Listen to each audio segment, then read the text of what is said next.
আজকাল মানুষ আগ্রহী হয়ে উঠেছে জিনের ব্যাপারে। ইমানদার মুসলিম হিসেবে জিনের অস্তিত্বে বিশ্বাস করা ফরজ, আর অবিশ্বাস করলে অবিশ্বাসীদের তালিকাভুক্ত হতে হবে। আসলে জিন কেমন, তারা কিভাবে জন্মেছে? সবচেয়ে বড় আগ্রহ হয়ে দাঁড়িয়েছে জিন কিভাবে মারা যায়, মারা যাওয়ার সময় তাদের কি অবস্থা হয়, নাকি জিন অমরত্ব পাওয়া সৃষ্টি। সব উত্তর জানবেন, তবে তার আগে আমাদের চ্যানেলটি সাবস্ক্রাইব করে নিন, লাইক, কমেন্ট ও শেয়ার দিয়ে ইসলামের খেদমত করার সঙ্গী হন। এক হাদিস থেকে জানা যায় জিন 3 প্রকার। 1, যারা শূন্যে উড়ে বেড়ায়। 2, কিছু সাপ ও কুকুর।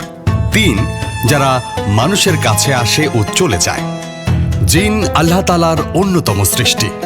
জিন জাতির সৃষ্টি হয়েছে উত্তপ্ত অগ্নিশিখা থেকে।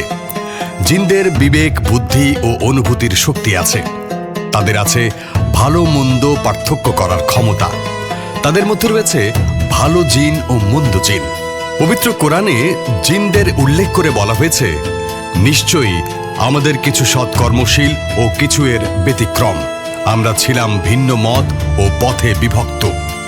আসমানি কিতাবে যারা বিশ্বাস করে, যেমন ইহুদি, খ্রিস্টান ও মুসলমান, তারা সবাই জিনের অস্তিত্বে বিশ্বাসী। পৌত্তলিক কিছু দার্শনিক ও বস্তুবাদী গবেষক জিনের অস্তিত্ব স্বীকার করে না। দার্শনিকদের একটি দল বলে থাকে, ফেরেশতা ও জিন রূপক অর্থে ব্যবহৃত হয়। ভালো চরিত্র ফেরেশতা আর খারাপ চরিত্র জিন বা শয়তান শব্দ দিয়ে বোঝানো হয়। তাদের বক্তব্য কোরআন ও সুন্নাহর পরিপন্থী। জিনের অস্তিত্ব স্বীকার করা ঈমান বিল গায়েব বা অদৃশ্যের প্রতি ঈমান আনার অন্তর্ভুক্ত। আল্লাহ রাব্বুল আলামিন পবিত্র কোরআনের প্রায় 50 বার জিন সম্পর্কে আলোচনা করেছেন। জিন জাতির সৃষ্টি, তাদের ইসলাম গ্রহণ, মানুষের আগে তাদের সৃষ্টি ইত্যাদি বিষয়ে একাধিক আয়াত অবতীর্ণ হয়েছে। সূরা আর রহমানে জিন ও মানুষকে একসঙ্গে সম্বোধন করা হয়েছে। সুলাইমান আলাইহিস সালামের আমলে জিনদের কাজকর্ম করার তথ্য কোরআনে উল্লেখ আছে। জিন জাতি সম্পর্কে মহান আল্লাহ সূরা জিন নামের একটি পূর্ণাঙ্গ সূরা নাজিল করেছেন।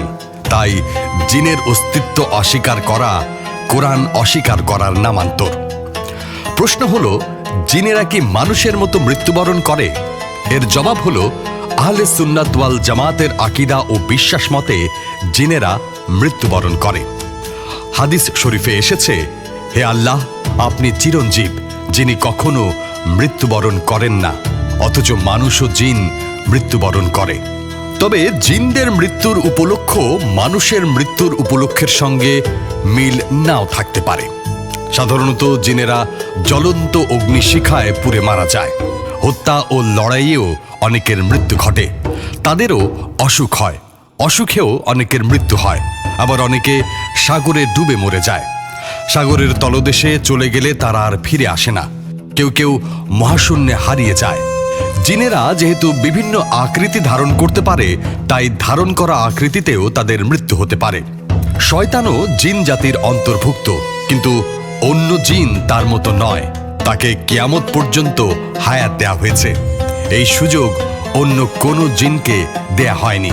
প্রসঙ্গত আরেকটি প্রশ্ন এসে যায়। প্রশ্নটি হলো, মৃত জিনদের কোথায় দাফন করা হয়? এর জবাব হলো, যেহেতু রাসূল সাল্লাল্লাহু আলাইহি ওয়াসাল্লামকে জিন জাতির জন্য প্রেরণ করা হয়েছে, অতএব তারাও কবর দেয়ার ইসলামী রীতি অবশ্যই মেনে চলতে বাধ্য। তবে তার ধরন মানুষের অজানা। আপনি আমাদের চ্যানেলে নতুন হলে এখনই সাবস্ক্রাইব করে সঙ্গে থাকুন।